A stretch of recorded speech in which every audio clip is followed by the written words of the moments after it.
Hello friends, welcome back to your own YouTube channel level up government job preparation. So दोस्तों, आज हम discuss करेंगे 13 अगस्त 2020 के daily current affairs, जो कि आपके एग्जाम पॉइंट ऑफ व्यू से दोस्तों बहुत ज़्यादा इंपॉर्टेंट होने वाले हैं। तो स्टार्ट करते हैं आज की वीडियो को। अगर आप हमारे चैनल पर नए हैं तो चैनल को सब्सक्राइब करें और साथ में बेल आइकन को प्रेस करना ना भूलें। तो स्टार्ट करते हैं आज की वीडियो को। सबसे पहले डिस्कस करेंगे आज का पहला क्वेश्चन, जो है which is the first city in India to have female icons on traffic signal. तो भारत की पहली सिटी कौन सी बनी जहाँ पे फीमेल आइकन्स जो होंगी वो ट्रैफिक सिग्नल पे होंगी? तो इसका सही उत्तर जो होगा दैट इज ऑप्शन नंबर ए दोस्तों, मुंबई। तो मुंबई इसका राइट आंसर होगा। तो मुंबई पहली सिटी बनी है यहाँ पे दोस्तों फीमेल आइकन्स जो होंगे वो ट्रैफिक सिग्नल पे। तो पहली सिटी भारत की याद रखना है, ठीक है। तो मुंबई का दादर जो है दोस्तों फर्स्ट सिटी बनी है इंडिया की to have women symbols on traffic signals and signage, right, which has installed by Brihanmumbai municipal corporation. जिसको किसके द्वारा इंस्टॉल किया गया है? ब्रिहान मुंबई म्युनिसिपल कॉर्पोरेशन के द्वारा इंस्टॉल किया गया। तो ये आपको याद रखना है, जो कि डिस्प्ले करेगा female icon spotting triangular frock shift from the default representation of man. तो ये आपको याद रखना है कि पहली सिटी जो बनी है वो मुंबई बनी है। तो मुंबई जो है that is the capital of Maharashtra. तो महाराष्ट्र के स्टैटिक पॉइंट देखते हैं दोस्तों। कैपिटल की बात करूंगा दैट इज़ महाराष्ट्र की, तो वो मुंबई, जैसे मैंने आपको अभी बताया। चीफ मिनिस्टर है that is Uddhav Thackeray. Governor का नाम है भगत सिंह कोश्यारी, याद रखना है। उसके बाद दोस्तों important point about national parks Maharashtra में जो हैं ये सारे इंपॉर्टेंट हैं। संजय गांधी नेशनल पार्क, जिसको बोरीविली नेशनल पार्क भी बोला जाता है। चंदोली नेशनल पार्क है। उसके बाद गोगामल नेशनल पार्क है। तो ये 3 नेशनल पार्क है जो आपको याद रखने हैं। उसके बाद इंपॉर्टेंट एयरपोर्ट कौन कौन से हैं महाराष्ट्र में? तो वो है औरंगाबाद एयरपोर्ट, राइट, ये आपको याद रखना है। उसका छत्रपति शिवाजी इंटरनेशनल एयरपोर्ट। और तीसरा है doctor Babasaheb Ambedkar international airport, right. Next बढ़ते हैं दोस्तों, इंपॉर्टेंट स्टेडियम्स की बात करते हैं महाराष्ट्र में। तो कौन कौन से हैं? That is Jawaharlal Nehru stadium, right, जो कि पुणे में है, राइट, तो आपको याद रखना है। उसके बाद भांखड़े स्टेडियम, जो कि आप सभी को पता है, भांखड़े स्टेडियम जो कि मुंबई में। तो ये दोनों पॉइंट्स आपको याद रखने हैं। उसके इंपॉर्टेंट फैक्ट्स क्या क्या है महाराष्ट्र के, ये भी देख लेते हैं। एक तो उसको गेटवे ऑफ इंडिया बोला जाता है, वो है मुंबई सिटी, ठीक है। तो gateway of India is in Mumbai city में, राइट। उसके बाद नागपुर जो है is known as the orange city. तो नागपुर को ऑरेंज सिटी के नाम से जाना जाता है। मुंबई के दोस्तों बहुत सारे निकनेम हैं, जैसे कि गेटवे ऑफ इंडिया जो मैंने आपको बताया, हॉलीवुड ऑफ इंडिया, और उसके बाद मैक्सिमम सिटी। तो ये तीनों पॉइंट्स जो हैं आपको याद रखने हैं, राइट। उम्मीद करता हूँ पहले न्यूज़ आपको समझ आई होगी। बढ़ते हैं अपने नेक्स्ट क्वेश्चन की तरफ। हमारा आज का नेक्स्ट क्वेश्चन जो है, who has launched Android POS device for contactless order and payment. तो एंड्रॉयड POS डिवाइस जो है किसके द्वारा लॉन्च की गई? तो इसका सही उत्तर होगा दोस्तों option number B, that is Paytm. तो इसको पेटीएम के द्वारा लॉन्च किया गया। तो पेटीएम के स्टैटिक पॉइंट देख लेते हैं। Founder that is Vijay Shekhar Sharma. Headquarter कहाँ पे है? That is in Noida, Uttar Pradesh. और पेटीएम के फाउंडर दोस्तों का फाउंड किया गया था इसको, दैट इज इन 2010 में इसको फाउंड किया गया। तो फाउंडर हैं विजय शेखर शर्मा, जो मैं आपको बता चुका हूँ। क्वेश्चन नंबर 3 है दोस्तों हमारा, what is the name of the first covid vaccine. तो फर्स्ट कोविड-19 वैक्सीन का दोस्तों आपको नाम बताना है। तो ये इंपॉर्टेंट है। तो ये मैंने आपकी कल की न्यूज़ में मैंने आपको बताया था कि फर्स्ट कोविड-19 वैक्सीन जो है वो रशिया जो है वो तैयार कर रहा है, राइट, रशिया उसको तैयार कर रहा है। तो इसका सही उत्तर जो होगा दोस्तों आपका ऑप्शन नंबर होगा B, that is Sputnik 5, right. तो स्पुतनिक 5 इसका राइट आंसर होगा ऑप्शन नंबर बी, राइट। और इसका स्टैटिक पॉइंट देख लेते हैं। तो रशिया ने दोस्तों ये जो प्रोडक्शन स्टार्ट की है, ये सितंबर में इसकी प्रोडक्शन जो स्टार्ट करवाएगा। और इसको बनाया जो गया है गामेला रिसर्च इंस्टीट्यूशन और साथ में रशियन डिफेंस मिनिस्ट्री के द्वारा इसको जॉइंटली बनाया गया है। तो ये पॉइंट्स हमने कल भी डिस्कस किए थे, बट कल इसका नाम जो था वो नहीं बताया था, इसलिए हमने आज कंसिडर किया। बट कैपिटल की बात कर लेता हूँ रशिया की, ये कल भी डिस्कस की थी, दैट इज मॉस्को। करेंसी है रशियन रूबल और प्रेसिडेंट है व्लादिमीर पुतिन। तो ये आपको याद रखना है, राइट, तीनों पॉइंट। चलो बढ़ते हैं नेक्स्ट क्वेश्चन नंबर 4 की तरफ दोस्तों। हमारा क्वेश्चन नंबर 4 है वो है world elephant day is observed on. तो वर्ल्ड एलिफेंट डे दोस्तों कब मनाया जाता है? तो ये आपको बताना है। तो इसका जो सही उत्तर होगा दोस्तों वो होगा आपका option number B, that is 12 अगस्त। तो वर्ल्ड एलिफेंट डे कब मनाया जाता है? 12 अगस्त को वर्ल्ड एलिफेंट डे जो है वो मनाया जाता है। अब फर्स्ट एलिफेंट डे जब मनाया गया था वो था 2012 में, फर्स्ट टाइम इसको ऑब्जर्व किया गया था। अब इस दिन हुआ क्या, देखो, इन दिस कॉन्टेक्स्ट जो इन्वायरमेंट मिनिस्टर हैं जिनका नाम है प्रकाश जावड़ेकर, उन्होंने एक बुकलेट जो है वो रिलीज़ की है जिसका नाम आपको याद रखना है, that is best practices of human elephant conflict management in India. तो ये एक बुकलेट है, राइट, जो कि प्रकाश जावड़ेकर जी के द्वारा एलिफेंट डे पे जो दोस्तों लॉन्च की गई है। तो ये उल्टा ऐसे क्वेश्चन ये भी बन सकता था कि best practices of human elephant conflict management in India is a booklet released by. तो किसके द्वारा इसको रिलीज़ किया गया? तो वो भी प्रकाश जावड़ेकर जी के द्वारा रिलीज़ रिलीज किया गया। तो ये आपको याद रखने हैं छोटे छोटे पॉइंट्स।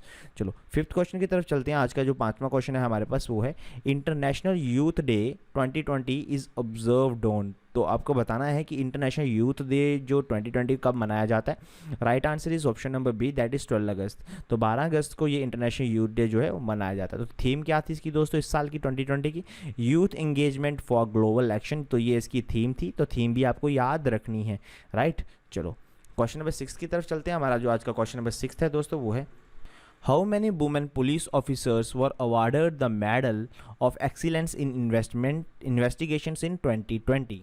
तो कितनी वुमेन पुलिस ऑफिसर को दोस्तों अवार्ड मिला गया है द मेडल ऑफ एक्सीलेंस? तो मेडल का नाम याद रखना है, क्या है? That is the medal of excellence. तो ये एक अवार्ड है जो अभी दिया गया है वुमेन्स को, बहुत सारे पुलिस ऑफिसर्स को मिला है। तो उसमें से कितनी वुमेन पुलिस वालों को ये मिला है इन्वेस्टिगेशन के लिए ये जो अवार्ड है ये दिया जाता है? तो राइट आंसर होगा दोस्तों option number A, that is 21। Right, 21 women police officers थे जिनको ये अवार्ड जो है ये मिला गया। अब देख लेते हैं इसके बारे में। तो union home ministers medal for excellence in investigation for 2020 have been awarded to 121 police personnel. तो ये 121 पुलिस पर्सनल को ये अवार्ड दिया गया, जिसमें से 21 जो थी वो वुमेन पुलिस ऑफिसर्स थे। राइट, अब इस मेडल को जो सेटअप किया गया था वो 2018 में सेटअप किया गया था with the aim to encourage high standards of crime investigation and to recognise the excellency of investigating officer. ठीक है, कि इसका मेन एम ये होता है that is to encourage high standards of crime investigation के हाई स्टैंडर्ड्स को encourage करना और साथ में रिकॉग्नाइज करना एक्सीलेंसी जो कि इन्वेस्टिगेटिंग ऑफिसर्स होगा उनको रिकॉग्नाइज करवाना। तो ये मेन जो मेडल था ये बनाया गया था 2018 में सेटअप किया गया था, याद रखना है। नेक्स्ट क्वेश्चन की तरफ चलते हैं, क्वेश्चन नंबर 7 की तरफ दोस्तों। Who is going to launch a new platform transparent taxation honouring the honest. Right, तो क्या है ये इंपॉर्टेंट है दोस्तों, तो इसके बारे में पहले तो इसको इंपॉर्टेंट लिखो है। हु इज़ गोइंग टू मतलब कौन लॉन्च करने जा रहा है एक प्लेटफॉर्म जिसका नाम है transparent taxation honouring the honest. तो राइट आंसर पहले देख लेते हैं, that is prime minister Narendra Modi, option number A. Right, ये इसका राइट आंसर होगा। अब इसमें है क्या, देखो ये जो नया प्लेटफॉर्म है ये कैरी फॉरवर्ड करेगा the journey of direct tax reform and will also reward the honest tax payer. देखो जो डायरेक्ट टैक्स रिफॉर्म है ये उसकी जर्नी को कंटिन्यू रखेगा और जो उसके जो मतलब ऑनेस्ट टैक्स पेयर हैं जो टाइम पे अपना टैक्स जो है वो पे करते हैं उनको दोस्तों रिवार्ड्स जो हैं इसके माध्यम से दिए जाएंगे। सेवरल मेजर टैक्स रिफॉर्म्स हैं, इनडायरेक्ट रिफॉर्म्स, उसको कैरी आउट किया जाएगा by central board of direct taxation जिसको सीबीडीटी बोला जाता है। तो ये रिफॉर्म कौन कौन से इंक्लूड किए गए हैं इसमें, that is the reduction in the corporate tax. पहले तो जो कॉर्पोरेट टैक्स रेट लगते हैं उसमें रिडक्शन लाई गई है, पहले लगती थी 30%, अब कितनी कर दी गई है 22%। राइट, उसके बाद abolition of dividend distribution tax, तो डिविडेंड डिस्ट्रीब्यूशन टैक्स को भी अबॉलिश कर दिया गया और उसके साथ रिड्यूस किए गए हैं रेट फॉर न्यू मैन्युफैक्चरिंग जो कि अभी 15% जो है वो कर दिए हैं। राइट, तो ये सारे पॉइंट आपको याद रखने हैं। तो ये लॉन्च किया गया है प्राइम मिनिस्टर मोदी जी के द्वारा, इंपॉर्टेंट है। क्वेश्चन नंबर 8 की तरफ चलते हैं। हमारा क्वेश्चन नंबर 8 जो है दोस्तों ये भी काफ़ी ज़्यादा इंपॉर्टेंट क्वेश्चन है। Which Indian private company has test fired an upper stage rocket engine.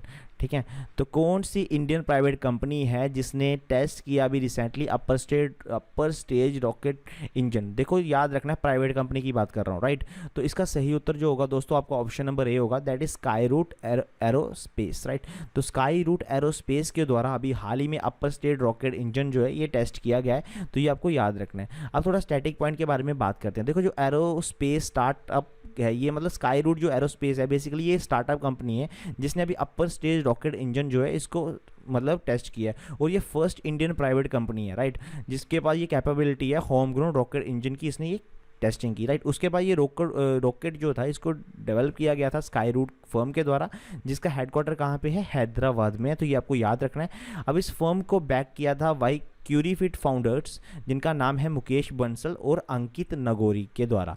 ठीक है, अभी स्काई रूट जो एरोस्पेस है दोस्तों इसको फाउंड किया गया था, फॉर्मर साइंटिस्ट थे इसरो के, उनके द्वारा इसको फाउंड किया गया था और बेसिकली ये क्या है, प्राइवेट कंपनी है। ठीक है, तो भारत की है, ये आपको याद रखना है। चलो नेक्स्ट क्वेश्चन की तरफ चलते हैं, क्वेश्चन नंबर 9 की तरफ चलते हैं। Which of the following is the Indian origin person who has been nominated as the United States vice president candidate. ठीक है, तो अभी हाल ही में दोस्तों इंडियन ओरिजिन एक पर्सन है जिनको नॉमिनेट किया गया है United States vice president candidate के लिए, तो उसका नाम आपको बताना है। तो उसका नाम नाम है दोस्तों that is option number B, that is Kamala Harris, right. तो कमला हैरिस जो है उनको नॉमिनेट किया गया है दोस्तों वाइस प्रेसिडेंट इलेक्शंस के लिए यूनाइटेड स्टेट्स में। अब इसके बारे में थोड़ा सा जान लेते हैं। देखो जो प्रेसिडेंशियल कैंडिडेट थे जॉय बिडेन, अब जॉय बिडेन कौन थे, ये उस टाइम पे वाइस प्रेसिडेंट हुआ करते थे ओबामा के टाइम पे, राइट। जॉय बिडेन जो थे वाइस प्रेसिडेंट थे ओबामा के टाइम में, तो इन्होंने चूज किया कमला हैरिस को to run for vice president, ठीक है। तो as a running mate she will be the first black women and the first people of Indian origin to be nominated for the national office of a majority party in the United States, ठीक है। तो इसी के साथ दोस्तों ये पहली black women बनती है और पहली पर्सन बनती हैं इंडियन ओरिजिन की जो कि नॉमिनेट होती हैं as a national office of a majority party in the United States. तो इंपॉर्टेंट पॉइंट्स हैं ये सारे, आपको याद रखना है, इनका नाम भी, ठीक है। चलो क्वेश्चन नंबर 10 की तरफ चलते हैं। हमारा जो आज का क्वेश्चन नंबर 10 है वो भी इंपॉर्टेंट है। Which country signed contract with India for the development of 5 eco tourism zones in Addu atoll, right. तो कौन सी कंट्री ने दोस्तों हाल ही में कॉन्ट्रैक्ट साइन किया है भारत के साथ कि वो अभी 5 इको टूरिज्म जोन्स जो हैं वो बनाएगा अड्डू अटोल में, राइट। तो इसका सही उत्तर जो होगा ऑप्शन नंबर सी होगा, दैट इज मालदीव्स। तो मालदीव्स ने ये जो कॉन्ट्रैक्ट है भारत के साथ साइन अप किया था कि ये मिलके जो है मतलब 5 इको टूरिज्म जोन्स जो है अड्डू अटोल में बनाएंगी। तो ये इंपॉर्टेंट है, ये आपको याद रखना है, राइट। चलो क्वेश्चन नंबर 11 की तरफ चलते हैं। हमारा जो क्वेश्चन नंबर 11 है वो है central government has abolished cotton advisory board recently, who is the present textile minister of India. तो अब ये चीज़ आपको याद रखनी है कि हमारी जो सेंट्रल गवर्नमेंट है उसने कॉटन एडवाइजरी बोर्ड जो है उसको अबॉलिश कर दिया है, राइट।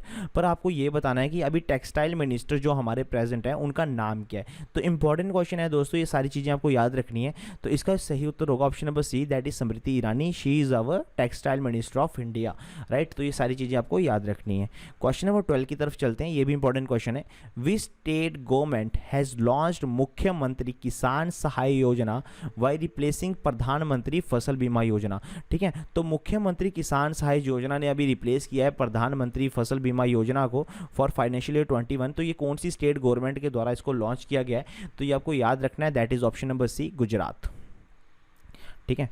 तो option number C, Gujarat government ने इसको लॉन्च किया मुख्यमंत्री किसान सहाय योजना को। ये तो इंपॉर्टेंट है। पॉइंट्स देखते हैं दोस्तों इसके क्या क्या हैं। देखो जो चीफ मिनिस्टर हैं गुजरात के जिनका नाम है विजय रूपानी, राइट। पॉइंट्स देख लेना इसके, ठीक है। इन्होंने क्या किया, लॉन्च किया 1800 करोड़ की ये स्कीम, दैट इज मुख्यमंत्री किसान सहाय योजना, और रिप्लेस किया है प्रधानमंत्री फसल बीमा योजना को। तो ऐसे भी ये क्वेश्चन पूछ सकते थे कि मुख्यमंत्री किसान सहाय योजना अभी रिसेंटली लॉन्च की गई है गुजरात के द्वारा, राइट। तो इन्होंने कौन सी योजना है जिसको रिप्लेस किया, तो उसका नाम भी आपको याद रखना है, दैट इज प्रधानमंत्री फसल बीमा योजना, राइट।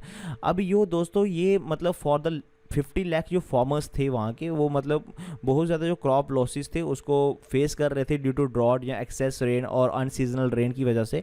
तो इन दिस रिगार्ड जो स्टेट गवर्नमेंट है उन्होंने लॉन्च किया एक dedicated portal so that farmer can apply online. तो ये याद रखना है आपको कि ये गुजरात में लॉन्च हुआ है, ठीक है। चलो गुजरात के स्टैटिक पॉइंट के बारे में बात करते हैं। गुजरात का जो हमारा स्टैटिक पॉइंट है दैट इज कैपिटल जो कि वहाँ की है, दैट इज गांधीनगर। याद रखनी है। चीफ मिनिस्टर जो हमने अभी बात किया विजय रूपानी। गवर्नर कौन है यहाँ के, that is Acharya Devvrat, right. और फॉर्म कब की गई थी, दैट इज ऑन 1 मई 1960। तो किस नाम से इसको जाना जाता है, किस लिए गुजरात जो है बहुत ज़्यादा मशहूर है, that is jewel of western India, उसका मैनचेस्टर ऑफ द ईस्ट, ठीक है। और has longest coast line of 1600 kilometre.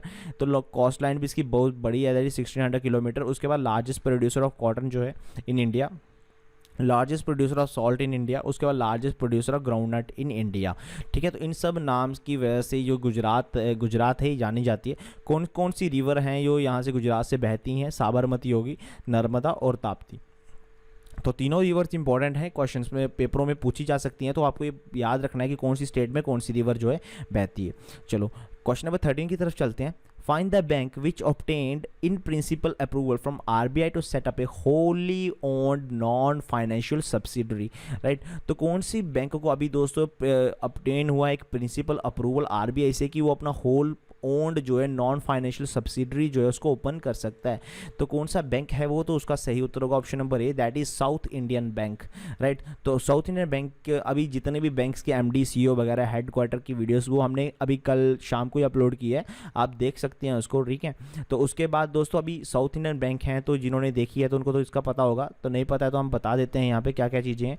तो फॉर्म किया गया था 29 जन 1929 को। हेडक्वार्टर कहाँ पे, दैट इज थ्रिसूर केरला में। टैगलाइन क्या है इसकी, एक्सपीरियंस नेक्स्ट जनरेशन बैंकिंग, और सी और एम डी जो है इसके that is Vijay Mathews, right. तो विजय मैथ्यूज इसके क्या है, सी और एम डी हैं साउथ इंडियन बैंक के, ठीक है। चलो क्वेश्चन नंबर 14 की तरफ चलते हैं। क्वेश्चन नंबर 14 भी हमारा जो है वो इंपॉर्टेंट है। Hassan Diab the prime minister of which country has resign recently. तो हसन देव जो है वो प्राइम मिनिस्टर हैं किसी कंट्री के, और उन्होंने हाल ही में रिजाइन मार दिया है। तो ये कौन सी कंट्री के प्राइम मिनिस्टर हैं, तो ऑप्शन नंबर ए इसका राइट आंसर होगा। लेबनान के ये थे प्राइम मिनिस्टर। क्यों उन्होंने रिजाइन किया, देखो हसन देव जो लेबनान के थे, रिपब्लिक ऑफ लेबनान के प्राइम मिनिस्टर थे, तो इनकी गवर्नमेंट ने दोस्तों पूरा का पूरा रिजाइन मार दिया है because due to public outreach और प्रेशर जो था गवर्नमेंट में उनकी कैबिनेट के द्वारा जो किया गया था, बिकॉज इनकी गवर्नमेंट को ब्लेम किया गया था जो कि अगस्त 4 को जो एक्सप्लोजन हुआ था वेरेट पोर्ट में, जिसमें 160 पीपल्स जो थे वो मारे जा चुके थे और 6000 के करीब बंदे जो थे वो इंजर्ड हो गए थे, जिसलिए इसके लिए इनकी गवर्नमेंट को बहुत ज़्यादा ब्लेम किया गया था और प्रेशर में आके जो है हसन देव जी ने जो है मतलब रिज़ाइन कर दिया, राइट। अब लेबनान की बात हो रही हो तो कैपिटल और करेंसी तो यहाँ की पता नहीं चाहिए, तो कैपिटल कौन सी है, दैट इज़ बेरेट इसकी कैपिटल है। करेंसी की बात करूँगा दैट इज़ लेबनाइज पाउंड जो है यहाँ की करेंसी है। तो ये दोनों पॉइंट आपको याद रखने हैं। आज के लास्ट क्वेश्चन और क्वेश्चन नंबर बहुत ज़्यादा इंपॉर्टेंट है। Who release the E book connecting communicating and changing. तो किसके द्वारा ये ई बुक जो है कनेक्टिंग कम्युनिकेटिंग एंड चेंजिंग जो है ये लॉन्च की गई है, राइट। तो सही उत्तर है दोस्तों आपका option number D, that is Prakash Javadekar. तो प्रकाश जावड़ेकर जी के द्वारा ये जो ई बुक है इसको लॉन्च किया गया। अब ये जो बुक है दोस्तों ये हमारे वाइस प्रेसिडेंट जो हैं वेंकैया नायडू उनके बारे में ये बताती है। उन्होंने और जो 3 साल में जो ऑफिस उन्होंने संभाला है उनके ऊपर जो जो स्पीचेस हैं वो सारी की सारी इस बुक में जो हैं पाई गई हैं। नियर अबाउट 250 प्लस पेजेस हैं इस बुक के, राइट। अब जो इसकी ई बुक तो लॉन्च की गई है दोस्तों प्रकाश जावड़ेकर जी के द्वारा, और उसके बाद इसकी जो प्रिंट कॉपी टेबल वर्जन है उसको रिलीज किया गया हमारे डिफेंस मिनिस्टर जिनका नाम राजनाथ सिंह है उनके द्वारा। तो ये चीज़ आपको याद रखनी है कि ई बुक जो है वो प्रकाश जावड़ेकर जी के द्वारा लॉन्च की गई है, और इसकी जो प्रिंट कॉफ़ी टेबल वर्जन है ना, देखो प्रिंट कॉफ़ी टेबल जो वर्जन है वो रिलीज़ किया गया है डिफेंस मिनिस्ट्री राजनाथ सिंह जी के द्वारा, राइट। तो इसलिए ये बुक बहुत ज़्यादा इंपॉर्टेंट हो जाती है। तो ये हमारा लास्ट क्वेश्चन था आज का। उम्मीद करता हूँ वीडियो आपको अच्छी लगी होगी। तो प्लीज़ दोस्तों वीडियो को लाइक ज़रूर करें, शेयर करें अपने दोस्तों में जितना हो सकता है, राइट। और सब्सक्राइब, अगर आप फर्स्ट टाइम चैनल पे आ रहे हैं तो सब्सक्राइब ज़रूर करें, और साथ में राइट साइड में बेल आइकन होगा उसको भी आपको प्रेस करना है, ठीक है दोस्तों। तो thank you friends, thanks for watching and have a nice day.